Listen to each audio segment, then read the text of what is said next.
Hey y'all, it's me, Devin, aka Auntie Alien, and welcome back to my YouTube channel.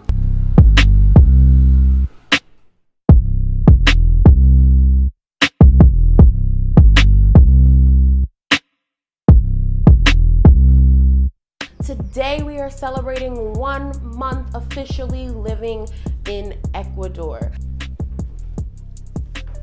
I'm going to be filling you in on the last month of our lives. I'm going to be talking about our experience thus far, sharing some little tidbits with y'all.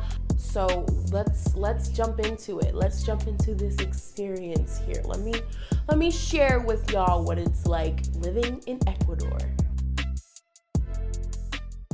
Now, let's jump into some specifics. So they use US dollars here. So that was nice, not having to exchange our money or have to like constantly work conversions in our heads, like you have to do when you go places that use like euros or baht or whatever.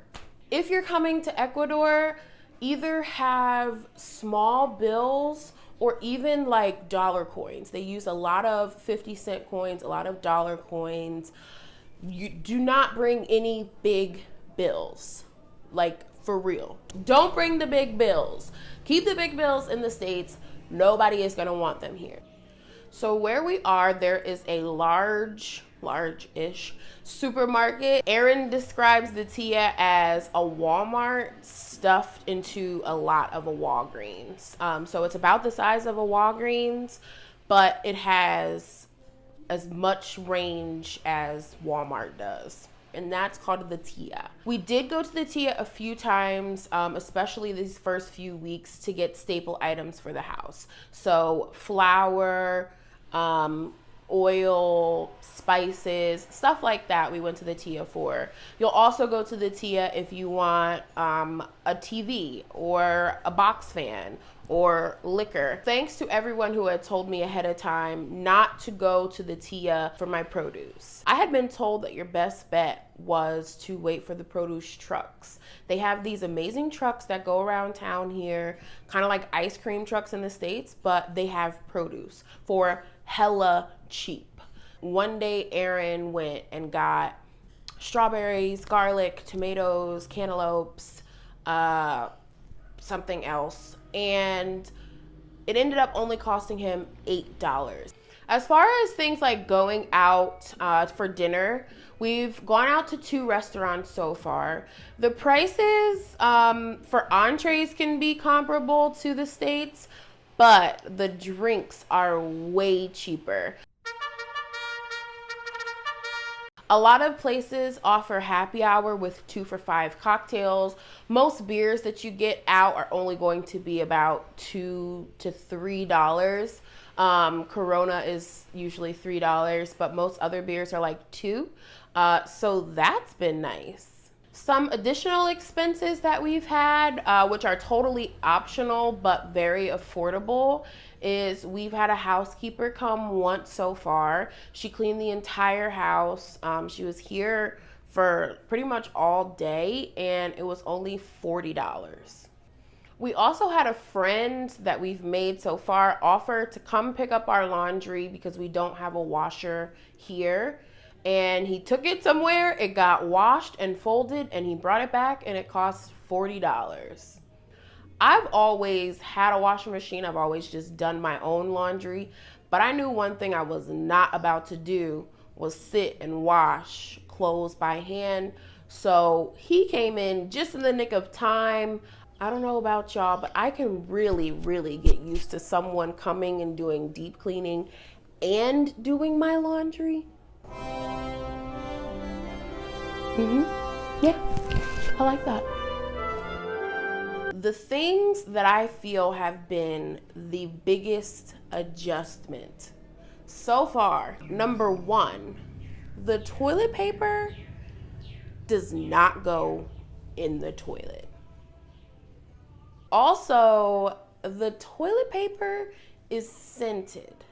I just don't know if I can ever get used to that, but I understand why it's scented. But You know what? Let's just move on. Something else is you cannot drink the water from the tap. You should not even use it to cook. At least that's what they told us. I don't really drink tap water anywhere, but not being able to use it for cooking has definitely been a big adjustment.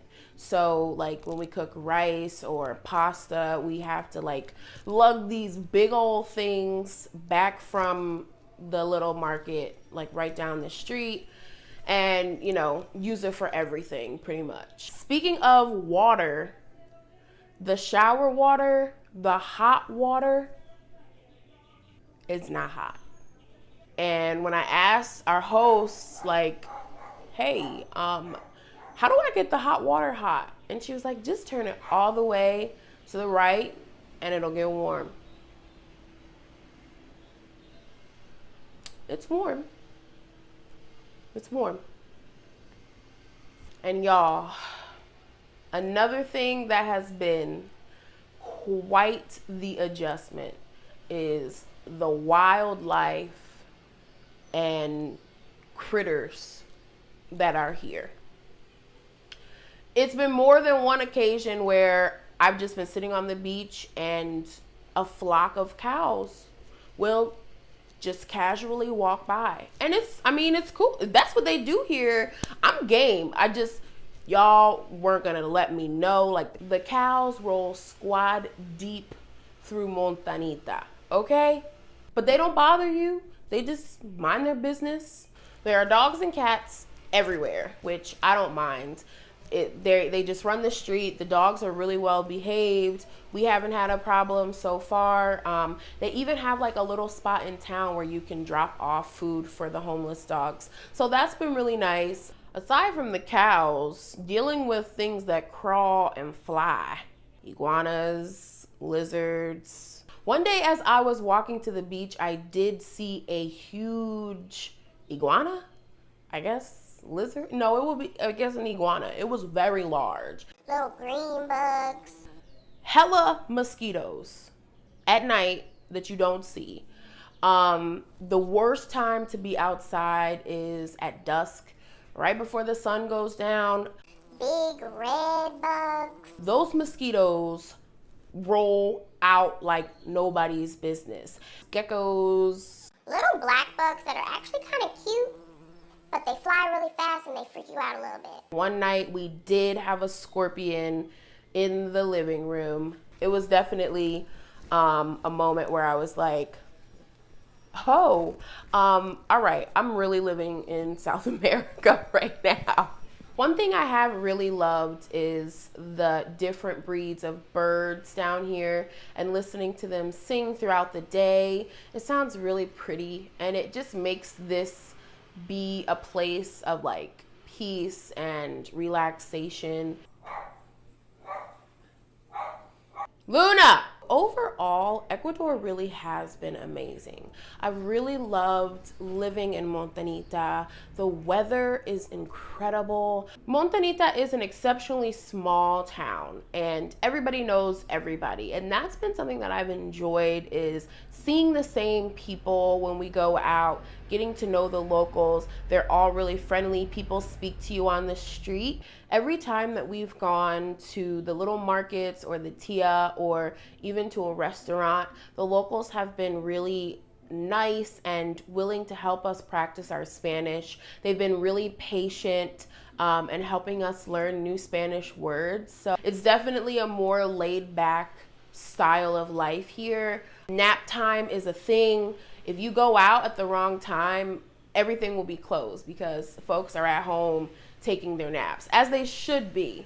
And I've definitely been indulging myself. I think mentally I felt a lot lighter and just way more relaxed. Definitely settling in and adapting has been, a change. But I think with life comes change, and with change comes challenges. But you work through them and they make you a better person. So I'm really just grateful to be here. I'm grateful for the experience that the universe has provided. I'm grateful for the opportunity to be able to tell my grandkids about this one day. And I'm really, really just soaking in each minute.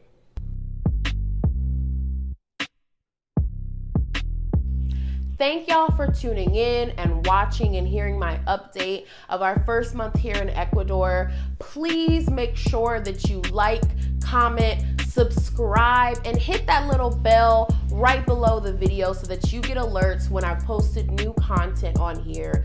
I'm excited to continue sharing this journey with you all. I love you all. Also, follow me on Instagram so you can see photo updates, some videos of everything that I see here in Montanita, and reach out to me if there's anything that you want to ask, any questions that you want answered, or any content that you want to see regarding my life and getting adjusted here in Ecuador.